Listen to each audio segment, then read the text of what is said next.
To another installment of HR Matters. Today we're going to be talking about documentation and the importance of documenting everything from performance issues to warnings and policy violations. For after all, without documentation, did it really happen? So the goal of good documentation is to create a record of employment, including facts of any incidences, the steps and actions that a supervisor or manager took or the employer took in an employment matter. It also serves as an aid for future managers. If someone moves from one department to another, having great documentation in regard to that person and their performance will really help provide some historical perspective for that new manager. It also helps with any audits, or heaven forbid there are any legal claims against the organization. Great documentation will certainly help protect the organization and you. So we're going to talk a little bit about when you use documentation, how to use it, and those incidences that may require it. So let's talk first about why it's important. Documentation is really important because it establishes a record of employment actions, of what you did, why you did it, and it also helps assist you, especially when it comes to performance-based reviews or write-ups or so forth, is that sometimes your memory fails. It could be in the beginning of the year that you spoke to an employee regarding a certain issue, and then later on in the year you've got to readdress the issue. Now you've got to try to remember, well, what was it that transpired the last time we spoke about this? So it helps establish that record and provide some historical documentation for you. It also helps to inform your employee of what's expected of them and what consequences if they don't meet certain expectations. So the employers, remember that your employees should never be surprised when they're brought to a termination meeting and they're being told that they're no longer needed at their organization. There always should be a very clear understanding as to what policy or what performance issues may have had a play in that termination decision because the employee was informed through documentation. So we'll talk a little bit about that as well. Documentation is really important because it serves as a guide for the employer and the employee's future behavior, and it gives your employees an opportunity to improve. So if they know where they may be lacking as far as their performance expectations, then they'll make that effort to improve that, which will help the bottom line for you, for the organization, the department, etc. It also serves as evidence for the employer's business reasons for actions that may have been taken. So that way, if an employer were to take a formal, informal claim against a manager or employer, you've got that evidence of the reasons that you took the actions that you did. And what documentation also serves to do is to bring fair and equitable treatment, because no one wants to be treated differently than other employees within their group. So if you have documentation and you're following a set of guidelines or a set of performance expectations, by documenting it for every employee, there won't ever be a question about whether or not it was fair and equitable. And what happens if you don't document? I think that's pretty obvious. If performance or attendance doesn't improve, eventually it's going to affect a lot of different areas. It's going to negatively impact the business. It's going to negatively impact the morale and the other employees within the organization. And eventually it will come back to your own performance. So if you're not documenting and addressing issues of performance or areas of improvement, it has an effect where it affects the whole organization. There's also increased frustration by the manager and the coworkers because nobody's really clear on what's supposed to happen and why. And there are also going to be misunderstandings or interpretation of discussion where something was spoken about, but the other person didn't really understand what was being said or what the expectation was because it wasn't properly documented. It wasn't properly understood before it was placed in the employee file. So that's an implication of not documenting. In addition to employees may not be being treated fairly because they could possibly have a discrimination claim because of not documenting. Employees may be not being treated fairly, which could have a wrongful termination claim, or if they were terminated for an incident or a rule that was broken when other employees in the same group were also doing the same thing, so that could be a wrongful termination claim. And then also lack of documentation, formal evidence is for the defense in the event of legal claims. So if something were to ever happen where you did have to prove in a court of law if something did or did not happen, without documentation, you basically didn't, because it would be your word against another person's word. So that's why written documentation is very important. So what are some of the areas or actions that would call for documentation? Of course, performance goals, both annually or if you're an organization that does them monthly or quarterly. Some people go as much as weekly touch points, but setting and revising annual performance goals and objectives is definitely a call for documentation. Mid-year and annual performance reviews, any violations of company policy, procedures, practices, or code of conduct. Someone with poor attendance, you would want to definitely document that. Poor performance, demotions, promotions. If someone changes their job completely or you've added to their duties, that's an important call for documentation because that trickles into the job description that needs to be formulated. Training needs and accomplishments, and bonus and merit increases are all reasons that you would want to have written documentation.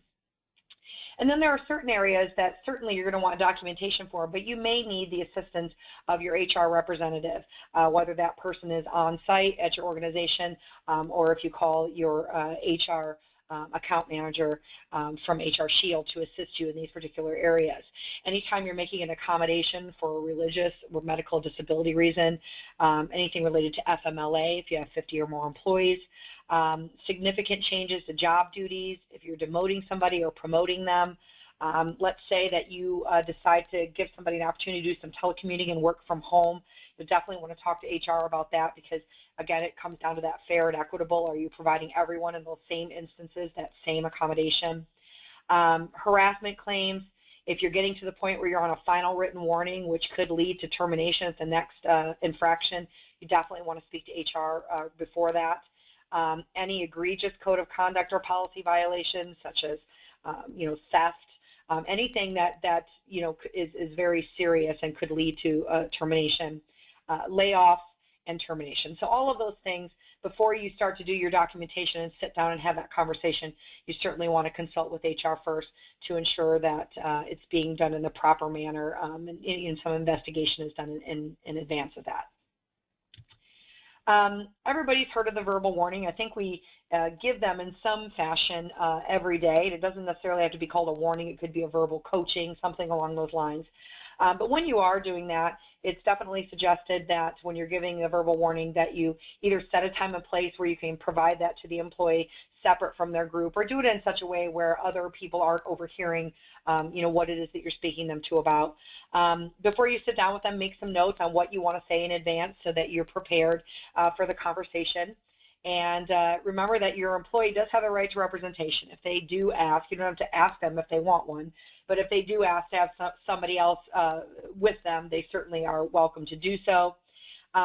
State clearly that you're issuing them an oral warning when you sit down with them and let them know that this is just a verbal warning that will be documented and placed in their employee file. Be very specific on what it is that's the unacceptable behavior or performance. Remind them of what the standards are and the rules are. And if you have them in writing, whether it's part of a policy or part of a handbook or part of a training or a coaching that happened in the past, provide that documentation to them at the time of the verbal warning. And of course, very clearly state the expectations and the consequences on not immediately improving and sustaining that improvement, and that there could be further disciplinary action. Now, it's funny that we call it a verbal warning, but then we ask you to document it, but you certainly do. I mean, sometimes this is just an area of opportunity where you can provide some coaching to somebody, but you certainly want to document that in some fashion, make notes of your conversation so that if it does escalate to a written warning and final written warning, that you've got some documentation based on the verbal warning that was given to the employee. And then, of course, we escalate into the written warning. Normally, a progressive policy starts with the verbal, into the written, and then levels of written warning depending upon the infraction could lead up to further discipline or to termination. When you're sitting down and doing a written warning, you want to state very clearly at the outset that it's being a written warning that's going to be placed in the employee's employee file. Describe very clearly what the performance problem is, and again, like we spoke earlier with the verbal warning, give specific detail and attach any documents that support the conclusions that you came up with, whether that's verbal conversations that have been had or verbal coachings where they're not meeting their expectations or the performance level that they're expected to be at. And then outline some previous steps that you've taken with the employee. As I said, coaching sessions, performance approvals, previous disciplinary actions, and attach those documents to this written warning. And then describe the impact.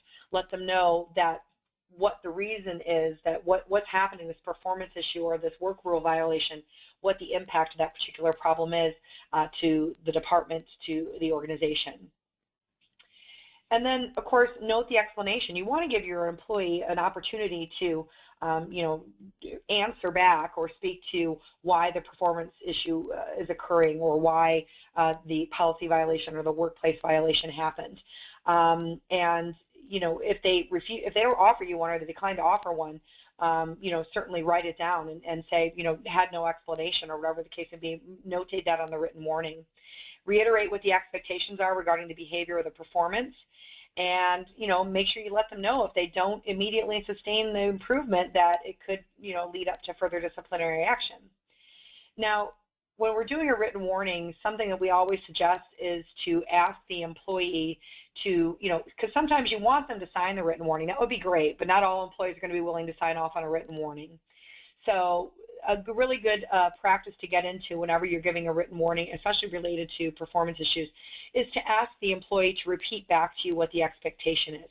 And what you ask them to do that for is so that you're sure that they understand what the expectation is. They understand what the problem was, what the steps are to improve it, and how much time you've given them to improve this particular area. That's very important to get them to reiterate that to you.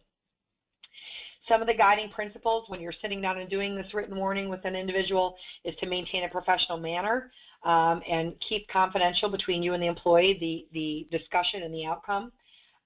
Make sure that you're doing a very careful diagnosis of the problem to determine whether or not disciplinary action is appropriate. Again, if you're not sure, reach out to your HR representative to help you with that. Provide very specific examples of the performance discrepancy and work violations so that the employee fully understands what needs correction, and then allow them ample time, of course, to fully explain that they have all the facts and they understand what's expected. Make sure that discipline is the appropriate tool. Sometimes it's not discipline so much as it's more of a coaching opportunity, and that's something that you need to decide as a manager or a supervisor. Is there something else going on as far as resources and tools and training this individual might need, where it's not so much a warning, where it's more of let's do these things so we can help improve your performance. When you do take disciplinary action, please make sure that the punishment fits the crime. Again, if you need some guidance on that, reach out to your HR representative to assist. And help the employee by providing specific recommendations and communicate clearly what the consequences are if they don't improve this particular issue. So when all else fails, just do the 7 tests of just cause. The first is a reasonable rule or work order. Is it reasonably related to the orderly, efficient, and safe operation of the business? If the work or rule order is not, then it needs to be re-examined as to whether or not it should indeed be a work rule or order. Secondly, did the employee receive adequate notice of the work rule or performance standards and the possible consequences? So did I know about the work rule or order, and if I did I know what would happen if I didn't follow it? That's notice, number 2. Number 3 is a sufficient investigation. Did you conduct an investigation before you made a decision on whether or not to discipline this particular employee or to do a written write-up on them? You definitely want to make sure that you can show proof that you went through and did this investigation. And were you fair? You definitely want to look at the other people within that group or within that work group or within your department and make sure that if you are doing a write-up or a disciplinary action on an employee for a particular infraction, that you have also fairly done those same things with other employees in that same situation. Number 5 is proof. During the investigation, did you find proof and did you supply that proof? And number 6, have you dealt with your employees equally and without discrimination? That kind of goes with the fair investigation, being fair and objective and treating everyone equally. And number 7, how do you decide what's appropriate in terms of discipline? Again, if it's pretty clear in your progressive discipline policy of what the expectations are and what the discipline is, great. If it's not, certainly reach out to your HR professional to assist you with those decisions. So basically the best way to protect your company is certainly to make sure that you're documenting all of these incidences. And again, if you need assistance or some guidance in a particular area on how to do this, certainly contact the HR professional. It's either available within your workplace or certainly call your HR professional at HR Shield you can reach us at 844-4HR-PROS or email your associate directly. Thank you very much for your time today, and I hope we've been able to shed some light for you on documentation. Thank you and have a great day.